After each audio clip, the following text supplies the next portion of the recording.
Bonjour, bienvenue. Nous sommes très heureux que vous puissiez nous rejoindre ce soir pour le webinaire Parlons en comment stimuler le langage chez les tout petits. Nous commençons dans quelques minutes. Je pense qu'il y a 33 personnes. Oh, c'est bien. 36. Oh, 36! Oui. OK. Bonjour et bienvenue. Mes excuses, le français n'est pas ma langue maternelle. Je vais donc lire à partir de mes notes préparées. Je vais commencer par une reconnaissance foncière. Nous reconnaissons respectueusement que les terres de l'escale de la CCCF est située sur le territoire traditionnel non cédé de peuples algonquins et Anishinaabe.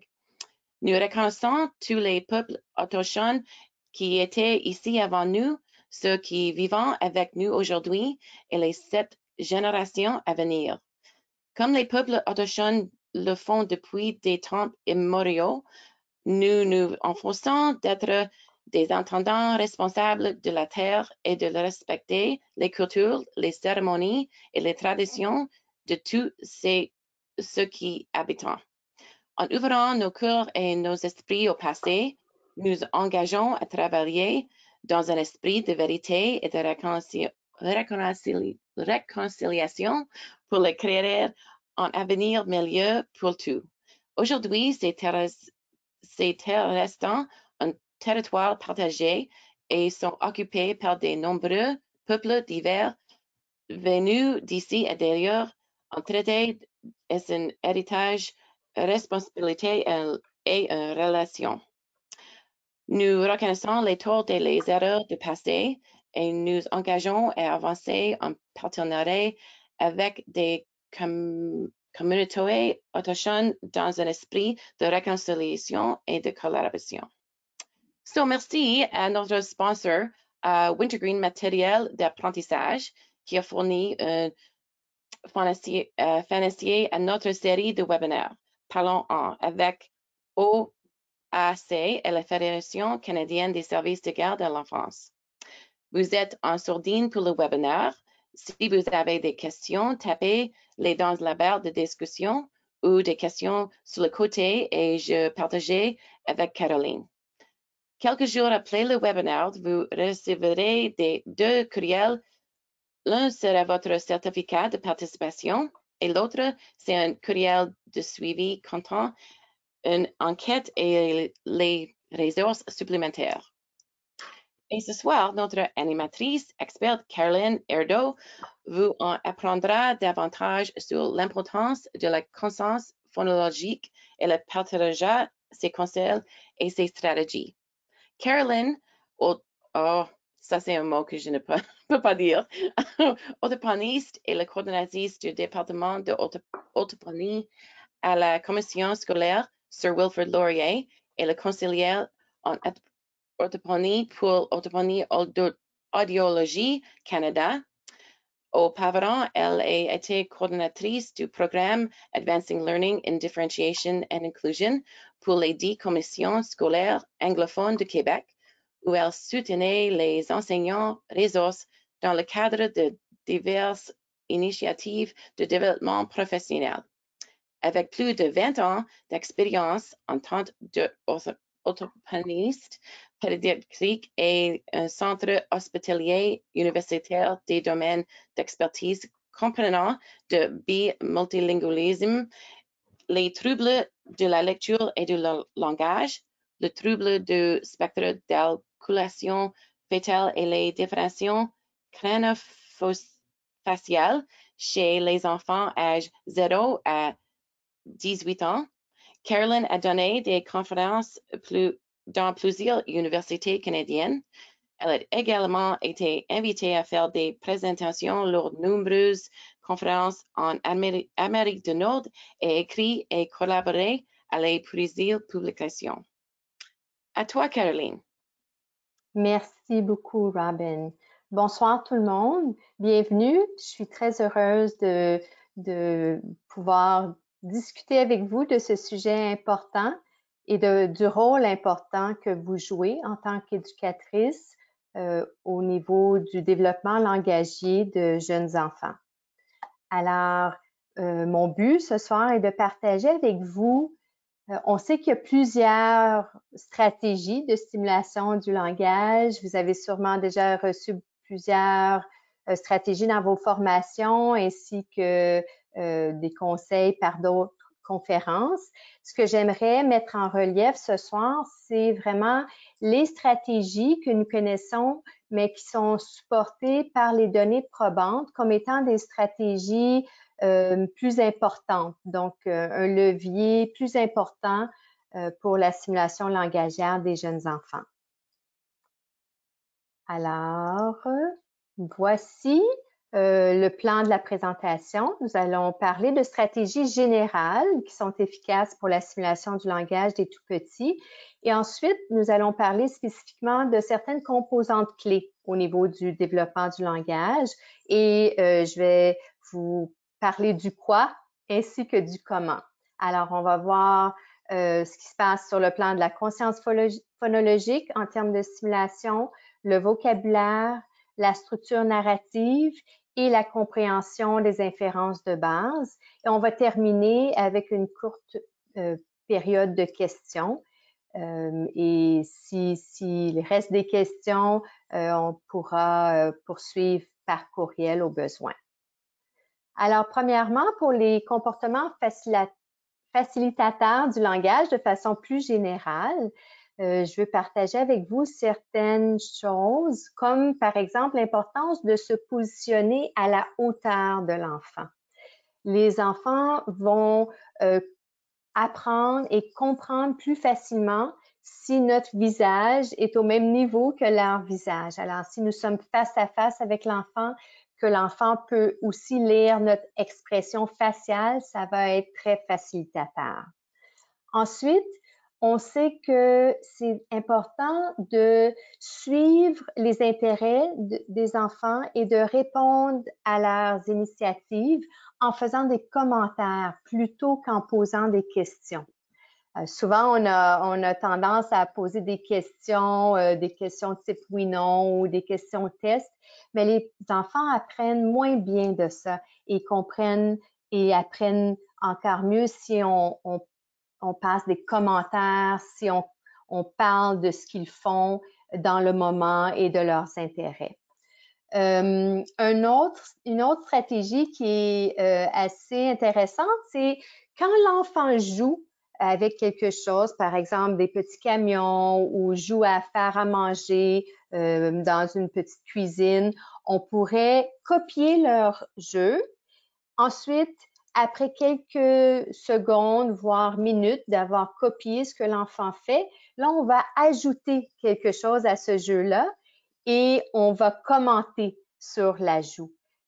Cette façon de stimuler le langage est très bénéfique et on voit généralement les effets immédiatement. L'enfant s'intéresse beaucoup si on fait comme eux, parce que c'est leur idée. Et là, si on parle de ça en plus, donc l'enfant qui va jouer à pousser un camion, par exemple, et qui fait vroom, vroom. Alors, on va commencer par pousser le camion comme l'enfant et de dire vroom, vroom. Et ensuite, on va peut-être dire, ah, j'ai une idée, je vais faire glisser le camion sur la chaise. Alors, le camion fait oui. Alors, on ajoute un autre son. Ça peut être un mot si c'est un enfant qui dit déjà des mots et on ajoute une idée au jeu. Mais là, ça nécessite qu'on ait un double du matériel. Donc, il faut trouver un autre camion ou dans le cas d'un enfant qui joue dans un coin cuisine, il faut trouver un autre chaudron avec une autre cuillère pour faire comme l'enfant. Un autre point à discuter est l'importance de ne pas aller à l'avant des besoins de l'enfant. Alors, il faut plutôt attendre que l'enfant nous communique un besoin. Si on devine trop rapidement ce qu'un enfant veut, alors l'enfant est par terre, tout à coup, il se lève la tête, puis là, on sait exactement pourquoi il se lève la tête, qu'est-ce qu'il cherche.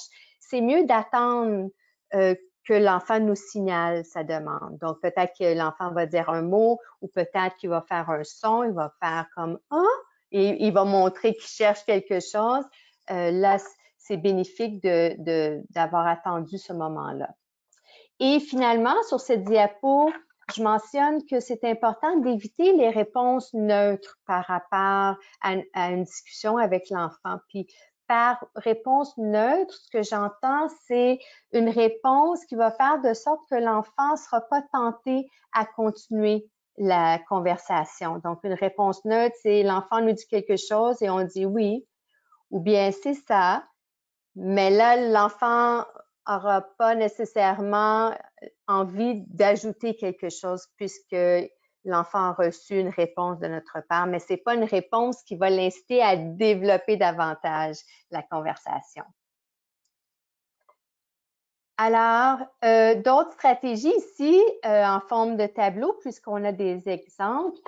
Une stratégie qui est de plus en plus discutée parce qu'on a des belles recherches qui nous ont montré l'importance de ça, c'est la stratégie de maintenir la conversation pendant quelques tours. Donc, on parle de viser en moyenne 4 tours de parole. Donc, 2 tours de parole pour vous, 2 tours de parole pour l'enfant. Et en anglais, on appelle ça le serve and return. Donc, on compare la conversation à une partie de tennis où on a peut-être que l'enfant dit quelque chose, donc la balle est dans son terrain, si on veut. Là, nous, on va ajouter quelque chose à ce que l'enfant dit, puis on va essayer de poursuivre la communication en disant autre chose pour que l'enfant contribue encore. Donc, par exemple, l'enfant vient nous voir et il dit je suis allé visiter une ferme. Alors, à la place de dire « Oh, wow, t'es chanceux, tu as visité une ferme », là, le serve and return, il termine. Alors, on veut dire « Oh, wow, tu as visité une ferme et qu'est-ce que tu as vu à la ferme? » Alors là, on lance la balle dans son terrain. L'enfant, on espère, va dire peut-être cochon ou peut-être que l'enfant va faire un bruit d'animal, mou. « Ah, tu as vu des vaches? Est-ce qu'elles étaient grosses, les vaches, ou elles étaient petites? » Alors là, vous voyez, on est allé chercher un deuxième tour de la part de l'enfant. Alors, serve and return, comme au tennis. Et c'est vraiment ça qui fait la différence majeure dans le développement langagier d'un enfant. Avant, on pensait que le plus de mots qu'un enfant entend au cours de sa vie, le plus que son langage va être développé. Mais on a des belles recherches du MIT qui nous démontrent qu'en fait, c'est pas le nombre de mots qu'on entend, mais c'est le nombre de tours de parole que les enfants ont dans leur vie, en milieu de garde, avec les éducateurs, à la maison, avec les parents. C'est ces tours de parole-là qui font toute la différence. Alors, le deuxième point, c'est d'aller chercher des moments où on incite les enfants à communiquer entre eux. On a des recherches qui nous démontrent aussi que quand les enfants communiquent entre eux, qu'ils vont produire un vocabulaire et des aspects langagiers plus variés que s'ils communiquent avec un adulte. Alors, par exemple, on pourrait dire à un enfant, Sydney va demander à Jamie s'il veut le papier jaune ou le papier bleu, en espérant partir une petite conversation entre les deux enfants. On a aussi comme stratégie d'utiliser plus de questions ouvertes. Alors, des questions ouvertes, c'est une question à laquelle l'enfant ne va pas répondre par seulement un mot. Donc, une question ouverte pourrait être, ben, pourquoi tu penses qu'il s'est arrêté? Alors là, on invite l'enfant à produire plutôt une phrase qu'un seul mot. Moins de questions oui-non. Alors, les questions comme « penses-tu qu'il est fatigué? » L'enfant peut dire oui ou il peut dire non. Mais généralement, ça termine la conversation. Moins de questions tests. Les questions tests comme « c'est quelle couleur? C'est quelle forme? C'est quel chiffre? » Les enfants n'apprennent pas beaucoup de ces questions. Et le dernier point sur cette diapo, c'est de parler plus lentement. Les enfants apprennent plus facilement des nouveaux éléments langagiers, entre autres le vocabulaire, si on parle plus lentement. mais on ne veut pas ralentir complètement notre débit parce que là, c'est trop plate. Ce qu'on veut faire à la place, c'est là où, à l'écrit, on aurait une ponctuation, donc un point, une virgule, un point d'interrogation. On va prendre une pause à ce moment-là. On va compter quelques secondes avant de continuer la phrase. Et c'est ce moyen-là de ralentir notre parole qui est le plus naturel. Voici maintenant quelques stratégies plus ciblées qui ont été étudiées, qui sont très utilisées par les orthophonistes. Donc, on a la stratégie de commenter ou apporter des commentaires. Donc, ici, j'en ai parlé déjà, on va commenter les actions de l'enfant et les nôtres. Donc, si on est dans le coin cuisine, on va penser à haute voix, on va dire « Ah, je vais faire une bonne soupe. Ah oui, là, j'ai besoin d'une cuillère. » Alors, on se parle pour que l'enfant entende un langage qui est relié à son point d'intérêt. Ensuite, on a expansion. L'expansion, c'est quand on ajoute des éléments grammaticaux ou des mots de vocabulaire. Vous allez voir sur la prochaine diapo, il y a des exemples. On a aussi l'extension. Alors là, on cherche à allonger l'énoncé de l'enfant en ajoutant des informations. Et finalement, on a la reformulation. Alors là, c'est de remanier l'énoncé afin d'utiliser et de modeler pour l'enfant un autre type de phrase ou un autre temps de verbe. Alors, voyons les exemples concrets ici. Donc, commenter, c'est l'enfant qui joue dans le coin de jeu, puis là, on dit « Oh, on dirait que c'est chaud » si on voit que l'enfant prépare quelque chose à la cuisine. L'expansion serait si, par exemple, l'enfant dit « Bébé Victor tombé ». Alors là, on peut dire « Oui, bébé Victor est tombé ». Alors là, on a corrigé un petit bout. L'extension, si un enfant dit « Maman ici », on peut dire « Oui, maman est ici avec ton petit frère ». Alors là, on a ajouté un bout. Et on a la reformulation où l'enfant pourrait avoir dit chien tout mouillé. Et là, l'adulte dit oui, le chien est tout mouillé parce qu'il a joué dans une flaque d'eau.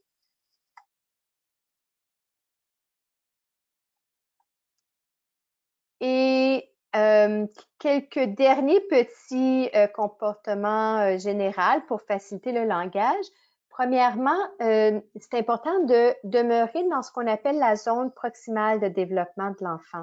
Donc, c'est la zone où c'est juste un petit peu difficile pour l'enfant, mais c'est dans ses capacités. Donc, si l'enfant est à un niveau de produire seulement des mots isolés, ben on va produire, nous, peut-être des phrases de 2 mots, maximum 3 mots. Si on produit une phrase de 8 mots, on est beaucoup trop loin du niveau et de la zone proximale de développement de l'enfant. Ceci étant dit, c'est très important que nos phrases soient grammaticales en tout temps. Avant, on disait aux familles, ben c'est correct, puis aux éducateurs, c'est correct d'utiliser des petites phrases en coupant des bouts de la grammaire. Donc, par exemple, on pouvait modeler à un enfant maman dodo ici, par exemple. C'est pas une phrase grammaticale, c'est ce qu'on appelle une phrase télégraphique et on sait maintenant que c'est à éviter. On veut en tout temps que les phrases soient grammaticales, donc courtes, mais que la grammaire soit respectée. Donc, on pourrait pas dire maman dodo ici, on dirait maman dort ici ou maman fait dodo ici. Il faut, le verbe est nécessaire dans ce cas-là. On veut aussi, quand on modélise une structure pour l'enfant, on veut mettre l'accent sur un ou 2 mots corrigés par l'intonation de notre voix. Donc, on veut vraiment, dans le cas là, de maman fait dodo, on va dire oui, maman fait dodo ici. Donc, on met l'emphase pour que l'enfant remarque la différence entre sa phrase et la vôtre. Et finalement, on veut éviter de demander à l'enfant de répéter. on a ce réflexe avec les enfants où on va dire « dis-le, dis comme moi, répète ce que j'ai dit ». Mais plutôt, je vais vous donner une stratégie qui fonctionne super bien. Ce qu'on doit faire, c'est qu'on donne le modèle à l'enfant et on insère une pause. Donc, dans votre tête, vous allez compter jusqu'à 10 et pendant cette pause, on doit figer. C'est très important de figer, c'est-à-dire de ne pas regarder ailleurs, de ne pas bouger nos mains ou une partie de notre corps, parce que dès qu'on regarde ailleurs, l'enfant regarde ailleurs avec nous. Dès qu'on bouge nos mains, il regarde ce qu'on fait. Alors, on veut vraiment, on donne le modèle, on fait une pause, sans parler et on fige. Et vous allez voir que si vous comptez jusqu'à 10, sans bouger, sans parler, la plupart du temps, les enfants vont remplir ce vide en redisant ce que vous avez dit. Alors, si par exemple, l'enfant joue avec une voiture et c'est un enfant non-verbal, j'aimerais modeler les sons des voitures, donc je veux modeler le vroom. Alors, je vais dire vroom. Et je vais rester à regarder l'enfant avec un visage souriant, sans bouger, sans parler. Et probablement que l'enfant va essayer de dire ou de produire le vroom. Essayez ça et donnez-moi des nouvelles. Maintenant, quoi faire quand il s'agit d'enfants plus réticents? Donc, des enfants qui sont plus refermés, moins aptes à communiquer facilement. Alors, on veut faire les mêmes stratégies, on pense tout haut, on fait des pauses plus longues et on attend avec intérêt après avoir fait une pause. Quand l'enfant dit quelque chose, on va reformuler ce que l'enfant a dit comme moyen de l'encourager à continuer.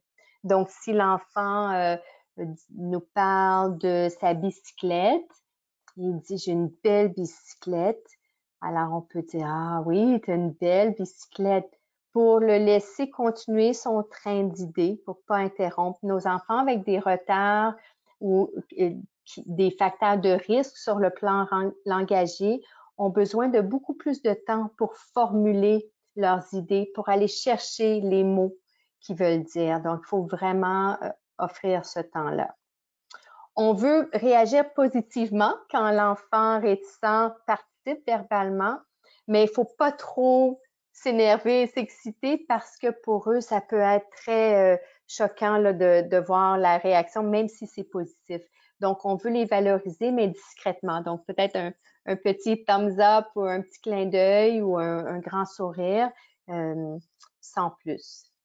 On veut aussi une autre stratégie qui a été étudiée, qui est très intéressante à considérer, c'est que les enfants vont communiquer plus facilement ou plus en fait si on crée des petits espaces dans la classe où seulement quelques enfants peuvent se réunir à la fois.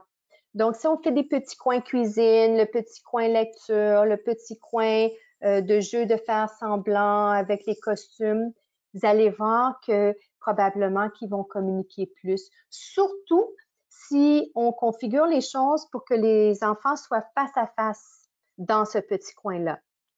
Donc, par exemple, si vous avez des beaux bacs de sable ou des bacs d'eau, à la place de pousser le bac contre le mur, songez à laisser un espace pour que les enfants peuvent être chacun d'un côté du bac pour communiquer pendant le jeu. Pour l'enfant plus réticent, on veut aussi penser à pairer cet enfant-là avec un partenaire qui est moins réservé. Et finalement, on veut offrir toute forme de support visuel, gestuel ou autre forme d'étayage aux enfants parce que peut-être que la communication est limitée parce que l'enfant a besoin d'aide pour communiquer. Donc, des images comme le schéma que j'ai au bas de la page, des gestes naturels, on va manger, est-ce que tu veux boire, est-ce que tu veux mettre ton chapeau ou tes mitaines. Alors, beaucoup de gestes et le but d'utiliser les gestes est double. Donc, on utilise les gestes pour aider nos enfants à comprendre ce qu'on dit Et on utilise aussi les gestes en espérant que s'ils sont mal pris sur le plan du langage verbal, qu'ils utilisent, eux, les gestes pour nous aider à comprendre leurs besoins.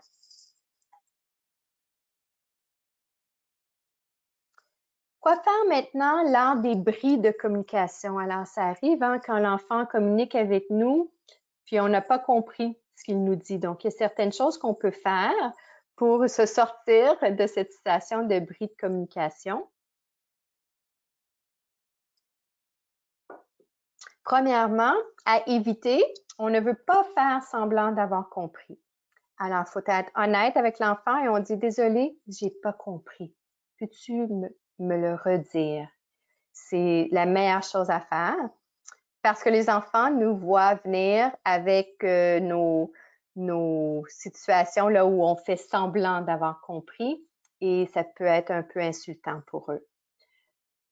Une autre chose qu'on peut faire si on n'a pas compris, c'est offrir une possibilité avec une partie qu'on a compris. Donc, par exemple, l'enfant qui exprime quelque chose et j'ai compris le mot dehors, bien là, je vais essayer de cerner ce qu'il voulait dire en disant est-ce que tu veux me parler de ce qui s'est passé dehors? Donc, je vais aller chercher des indices. On peut aussi offrir un choix de réponse. Les choix de réponse pour un enfant qui a une difficulté au niveau de l'intelligibilité, donc l'enfant qui parle beaucoup mais qui est difficile à comprendre, si on offre un choix, là, on sait à quoi s'attendre quand il va parler, alors on va être plus apte à comprendre. Alors, on peut dire, est-ce que tu veux du jus ou du lait? À la place de dire, qu'est-ce que tu veux boire? Si l'intelligibilité est très réduite. On peut aussi poser des questions fermées. Donc, cette fois-ci, on va poser des questions de type oui-non parce qu'on veut essayer de cerner de quoi l'enfant voulait nous parler. Et on peut aussi dire à l'enfant, lui demander de nous montrer ou de pointer pour nous aider à comprendre ce qu'il voulait communiquer.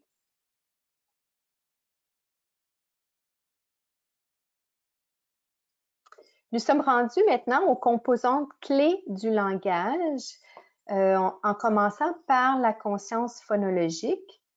Donc, la conscience phonologique est très importante, si importante d'ailleurs que notre prochain webinaire va porter sur ce thème. Alors, je vais présenter en anglais sur Phonological Awareness, en français, la conscience phonologique. Donc, vous pouvez vérifier pour les dates de ces présentations. On en parle beaucoup parce que la conscience phonologique, c'est un pont entre le langage oral et le langage écrit. Donc, j'ai ici une image pour communiquer cette idée.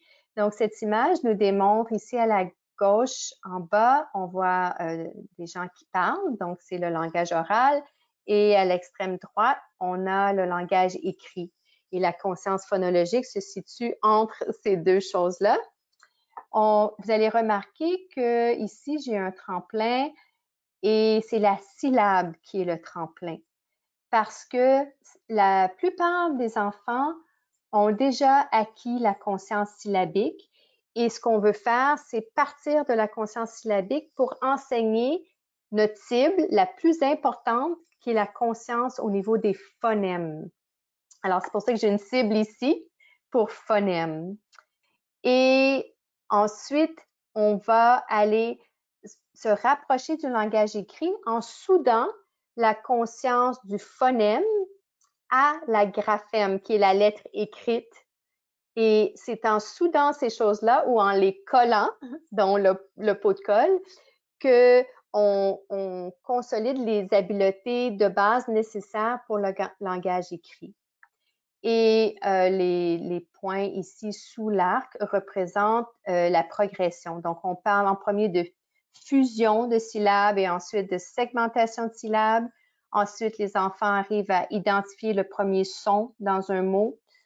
Et finalement, on va vers la fusion, puis la segmentation des sons dans des mots. Et ensuite, la fusion, puis la segmentation des sons dans des mots qui comportent des groupes consonantiques. Alors, voici un autre moyen de visualiser cette information. Donc, ici, on a les habiletés de conscience phonologique. de plus simple à plus difficile vers le bas et l'âge approximatif d'acquisition de cette capacité de conscience phonologique. Donc, au niveau du milieu de garde, on voit souvent la maîtrise de la conscience des syllabes et c'est seulement à partir de la maternelle 5 ans que là, les enfants vont maîtriser la conscience phonologique, donc de fusionner, de glisser des sons ensemble pour faire un mot comme B, A, L, bal. Donc ça, c'est de la fusion. Et la segmentation serait, mais dis-moi tous les sons que tu entends dans bal. Et là, l'enfant a à dire B, A, L. Donc, on brise les phonèmes. On coupe en termes de phonèmes plutôt que de glisser les sons ensemble. Alors, c'est un petit tableau pour vous guider en termes des attentes approximatives. On va parler beaucoup plus de la conscience phonologique. On va parler de plusieurs exemples de comment développer ça chez nos tout petits. Mais sachez en attendant que la conscience phonologique est une habileté orale. C'est une habileté de langage oral. Alors, il y a un point dans le développement où on utilise les lettres en même temps, mais au tout début, c'est à l'oral qu'on effectue ces jeux de syllabes et de sons. La conscience phonologique, c'est un peu comme les capacités cognitives. C'est une habileté qui est sous-jacente aux langues. Donc, si c'est bien développé dans une langue, ça va être bien développé dans l'autre. Ce n'est pas spécifique à une langue. D'ailleurs, vous allez voir une petite vidéo dans un instant. Et ce qui est super bénéfique, c'est que le fait de travailler la conscience phonologique dans une langue, c'est vraiment un travail qui va aider dans toutes les langues. Donc, je peux pratiquer ma conscience phonologique en français et voir des impacts sur la conscience phonologique en anglais et vice-versa. Je vais vous montrer maintenant une petite vidéo qui vous démontre qu'on peut faire dans la même activité des exercices de conscience phonologique dans plusieurs langues. Alors, je dois enlever mes écouteurs pour que vous entendiez le son. Alors, j'y vais.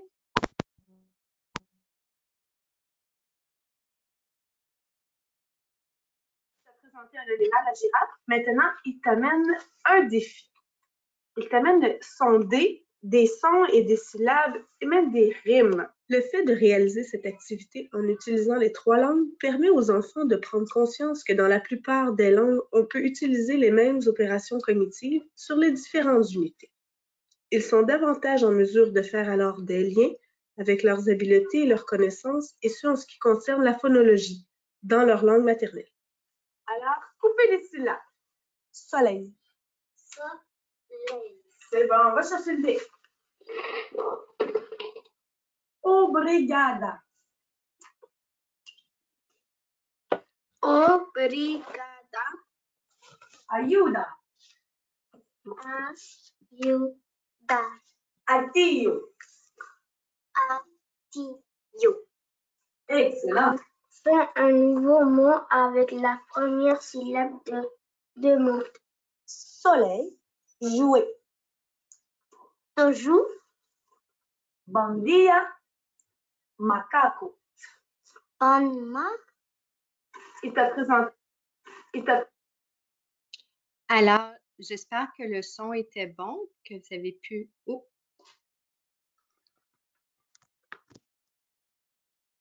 J'espère que le son était bon, que vous avez pu entendre. Excusez, je pense que vous ne m'entendiez pas. J'espère que le son était bon, que vous avez pu entendre et voir la vidéo.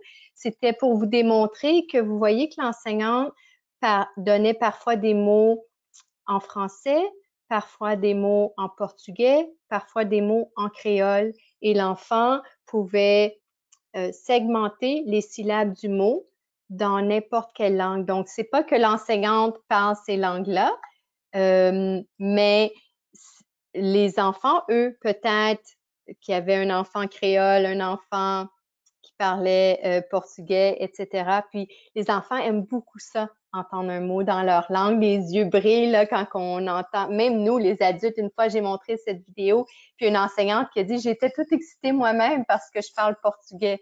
Alors, d'y aller de l'avant avec ça pour A, démontrer aux enfants que c'est bon de parler d'autres langues, B, démontrer que c'est la même chose. Si tu sais faire ça en français, tu sais le faire en créole aussi si tu parles créole et que tu connais ces mots.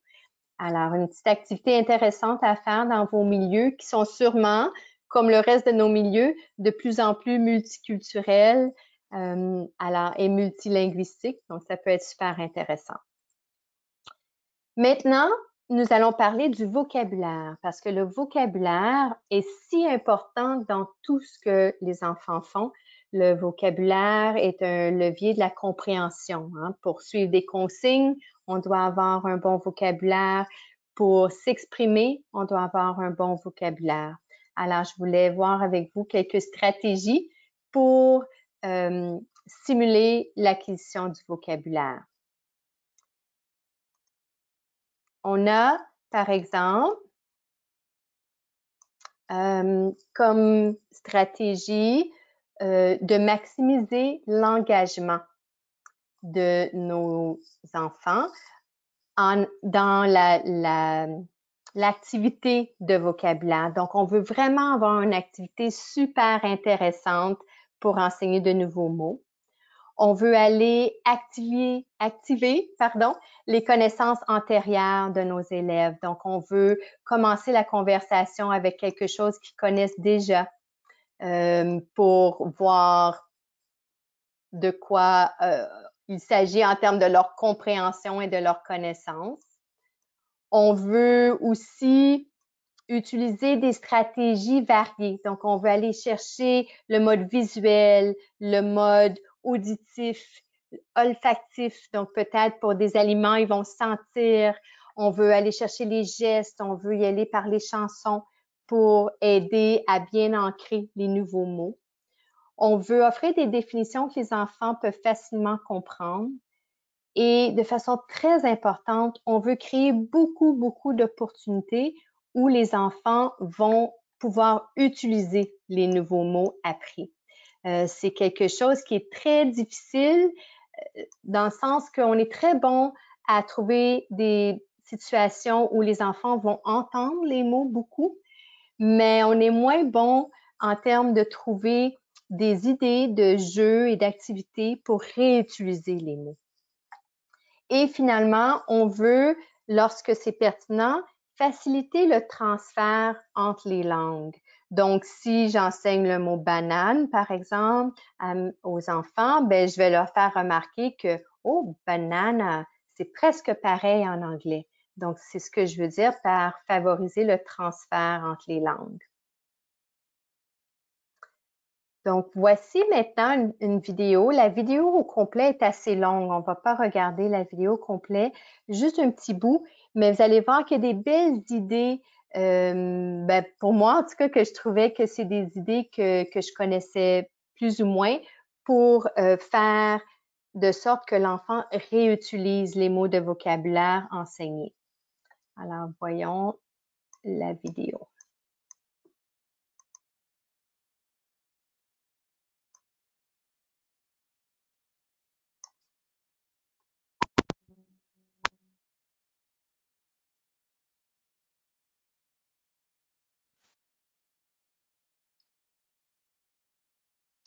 Français, Mathias. J'ai avec moi une lampe de poche.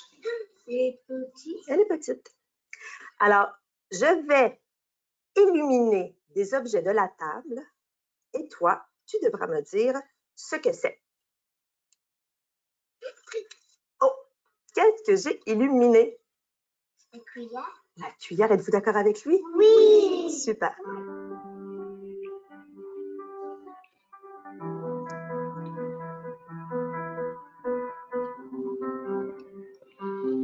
On observe notre table. C'est là.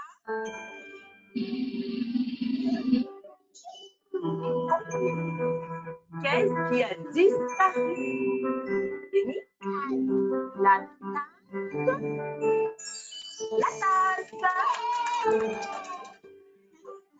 Parfait. Alors, ferme tes yeux.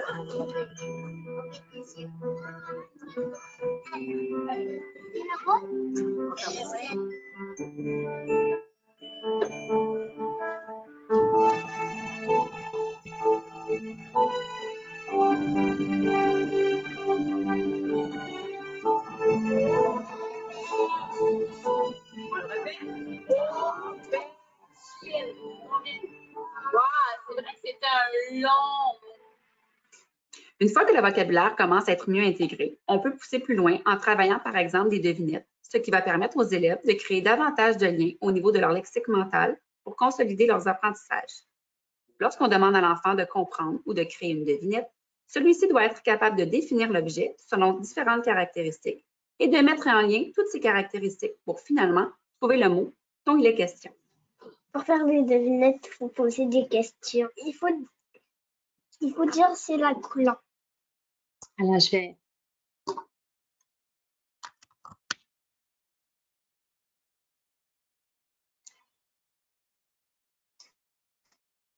la vidéo ici. Donc, il y a des idées qui sont appropriées pour les enfants plus jeunes et d'autres, c'est plus pour les enfants un peu plus vieux, peut-être les enfants de la maternelle. Je sais que vous êtes de 0 à 5 ans, dépendant de vos milieux.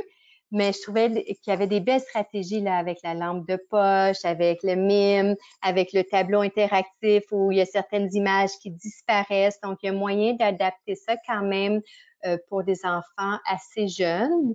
Le fait d'avoir les vrais objets, d'avoir des images, je trouvais qu'il y avait des petites stratégies intéressantes que je voulais partager avec vous. Maintenant, nous sommes rendus à parler du vocabulaire, mais cette fois-ci par les albums. Donc, c'est aussi un autre moyen qui a été étudié beaucoup, c'est le fait de stimuler l'acquisition de nouveaux mots de vocabulaire en lisant des livres avec les enfants. Il y a une stratégie spécifique de lire des livres avec les enfants qui s'appelle soit la lecture interactive ou la lecture dialogique. Et vous allez voir que c'est aussi un autre thème de nos présentations. Je vais parler de dialogic reading et la lecture interactive dans des webinaires dans le futur avec vous. Donc, c'est vraiment le fait que l'enfant participe pendant la lecture, durant, avant, durant et après la lecture. Excusez-moi, il y a une erreur sur la diapo, ça devrait dire avant, durant et après la lecture. Et là, on veut cibler en moyenne 4 à 6 nouveaux mots par album. Et j'ai un lien ici au bas de la diapo qui est vraiment un plan de leçon qui vous montre étape par étape comment planifier de démontrer et d'enseigner des nouveaux mots par des albums. Et il y a des livres là, pour les tout petits inclus. Donc, les étapes de la lecture interactive, on va parler beaucoup plus dans le prochain webinaire, mais c'est on active les connaissances antérieures de nos élèves, on lit l'histoire à voix haute avec les élèves, bien sûr. On clarifie le sens des nouveaux mots dans l'histoire. On invite les enfants à participer. Puis, on va les inviter avec des phrases clés pour aller chercher différentes sortes de réponses. Donc, on va parfois leur demander de compléter l'énoncé. Donc, on peut dire, par exemple, non, non, non, par le poil de mon, pour l'histoire des 3 cochons. Donc, l'enfant complète menton. On peut demander une question qui va faire de sorte qu'on va aller chercher un rappel d'information. Donc, on peut dire, est-ce que tu te souviens, la 3e maison, elle était faite en quoi? Donc, ça peut être un rappel. Une question ouverte, ça peut être, est-ce que, je sais pas, où penses-tu que le loup est allé? Par exemple, ça peut être ou quelque chose comme pourquoi penses-tu que le loup agit comme ça? On peut aussi avoir des questions fermées. Est-ce que tu penses que le loup, il est gentil ou il est méchant? Et finalement, on veut avoir certaines questions qui vont aller chercher à faire un lien entre le vécu de l'enfant et l'histoire que vous venez de lire. Donc, on pourrait dire, par exemple, est-ce que tu as déjà vu des cochons, toi, en vraie vie? Et donc, voilà les types d'incitations qu'on va faire avec les enfants. On va relire l'histoire au moins 3 à 4 fois. Le fait de relire l'histoire fait de sorte que il y a moins d'exigences sur la mémoire des enfants, donc ils sont plus aptes à apprendre à chaque répétition. Et bien sûr, on va aller créer des activités propices à l'utilisation des nouveaux mots.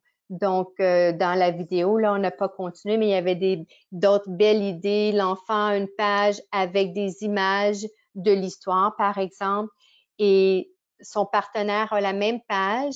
Et là, il se donne des tâches à faire, comme par exemple, encercle le loup. Et l'enfant doit suivre la consigne et aller exécuter la consigne. Ça peut être un moyen de faire réutiliser les mots. Ça peut être très simple. Ça peut être qu'on pige dans un bac certaines images et là, on doit nommer qu'est-ce qu'on a pigé. Ça peut être des petits post-it qu'on a mis à travers le livre et chaque enfant vient arracher un post-it et nous dire ce qui est sous le post-it.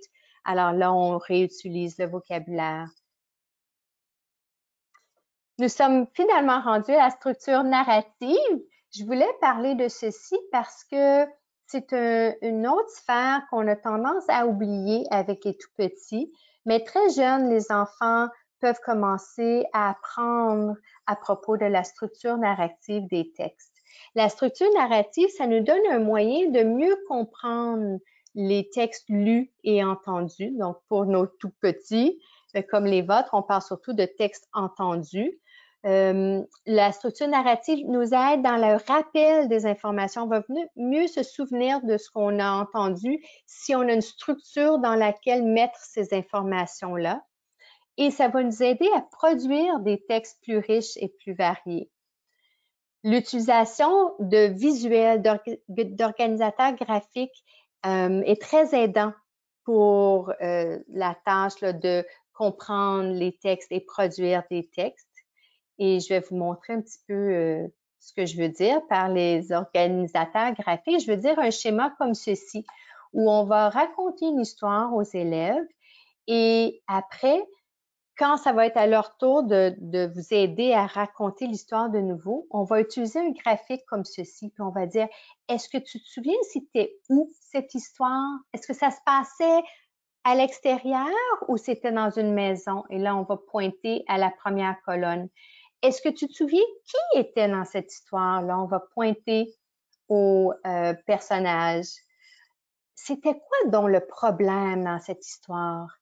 Etc. Donc, on démontre à l'enfant qu'il y a un schéma précis dans les histoires narratives qu'on raconte aux enfants. Et c'est généralement ce schéma-là. Peut-être qu'au fur et à mesure que l'enfant le groupe nous raconte l'histoire, on va remplir par des dessins selon les informations qu'ils nous disent. Et là, peut-être que l'organisateur graphique va ressembler à ceci. Et vous avez au bas de la page les liens pour aller chercher les organisateurs graphiques. Alors ça l'aide beaucoup à avoir un discours qui est moins décousu de la part des enfants. Et très jeunes, ils peuvent commencer à faire ça. Vers 3 ans, il y a plusieurs enfants, ils vont peut-être pas vous donner tous ces parties-là, mais ils vont commencer à comprendre là, les éléments dans les histoires. Et si c'est trop difficile, alors on recule un peu, puis on y va simplement avec quelque chose comme ceci, qui est vraiment juste le début, le milieu et la fin de l'histoire, ou le début, le milieu et la fin d'une tâche spécifique. Et finalement, on a la compréhension des inférences langagières de base. Les inférences, c'est la capacité d'utiliser ce qu'on sait pour faire des liens avec quelque chose qu'on vient de voir. Donc, par exemple, on sait que si Winnie, dans l'histoire, a pris son parapluie, ben probablement qu'il pleut dehors, parce qu'on sait qu'un parapluie, c'est pour quand il pleut. Alors, pour que les enfants apprennent graduellement à faire des inférences, on doit ouvrir notre pensée et parler, de se rendre ça explicite avec eux. Donc, si on a une histoire et un personnage prend un parapluie, de dire « Oh, je pense qu'il fait pas beau dehors parce qu'il a pris son parapluie. » Alors, on va aller faire ces liens-là avec eux. On va aussi, si on regarde le troisième point de la diapo, enseigner les inférences liées aux pronoms. Parfois, on lit une histoire et on va dire il mange un sandwich ». Dire c'est qui il donc? Juste que s'assurer que les enfants suivent bien que c'est Bobby, le personnage qu'on vient de nommer. Parfois, cette partie-là est difficile pour les jeunes. Pareillement, quelque chose de plus complexe. Juliette danse bien. Cette fille aux cheveux bruns est passionnée par la danse. Mais qu'est-ce qu'ils veulent dire par cette fille aux cheveux bruns? C'est qui ça? De vérifier qu'ils ont bien compris. Et le point du milieu, les questions sont liées à ça. Les questions qui, quoi, où sont beaucoup plus faciles que les questions quand et pourquoi et comment. Et cela conclut ce que je voulais partager avec vous.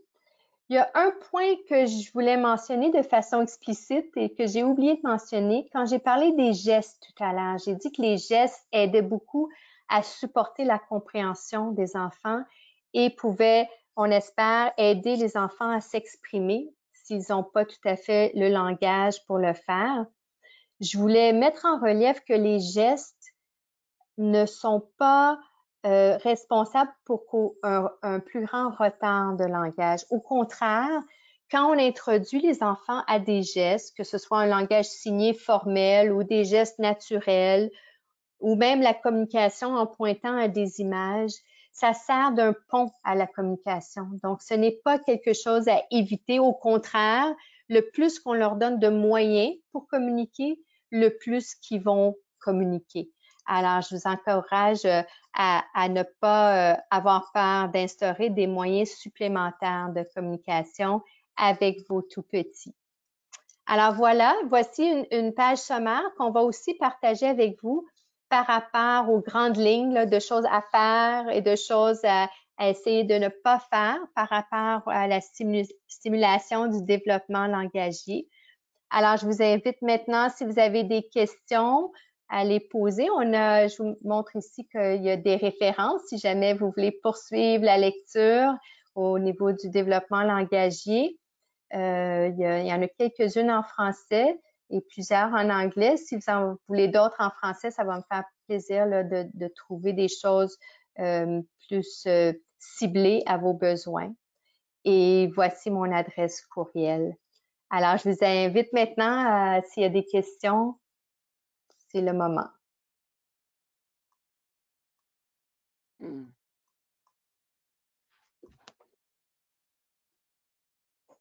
Je ne veux pas la question à ce moment, mais je pense que s'il y a des questions, les personnes peuvent être envoyées un email et je peux partager avec toi. Et merci d'être parmi nous ce soir. Merci Caroline d'avoir fourni de ces bonnes informations et des stratégies pratiques. Quelques jours après cet webinaire, vous recevrez 2 courriels. Un sera votre certificat de participation et l'autre est un email de suivi comptant une enquête des ressources supplémentaires et les autres choses qu'on dit pendant le webinaire. Et je pense qu'il y a... Oh, il y a une personne qui a une question. Un moment.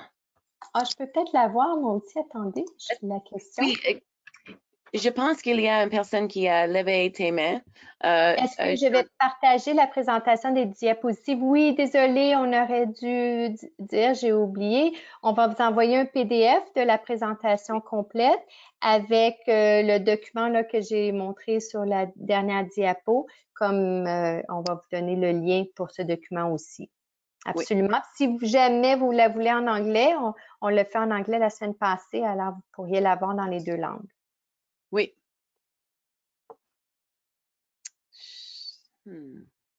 Est-ce qu'il y a d'autres questions? Je regarde. Oh, je pense qu'il y a... Il y a une autre personne qui a Levez tes mains. Je vais voir si je peux la voir. C'est pas évident, ces petites boîtes-là. J'essaie de... Oh, il y a un ici. Merci beaucoup. Oh oui, c'est une belle présentation. Oui, merci, Caroline. Super, ça m'a fait plaisir. C'est un OK. peu difficile parce que vous avez un groupe d'âge assez large, entre 0 et 5 ans. Il y a quand même beaucoup de choses qui se passent et beaucoup de différences. Sauf qu'au niveau des stratégies de stimulation générale, les stratégies pour un enfant qui a des bris de communication, ce sont quand même les mêmes stratégies qu'on va appliquer. C'est vraiment là plus au niveau de la structure narrative, des inférences, que là, il y a des différences qui s'appliquent surtout aux plus vieux. Mais j'espère que tout le monde a un petit quelque chose là, pour leur population dans cette présentation. Oui, merci beaucoup et bonne nuit à tous. Merci, bonne soirée. Bonne soirée.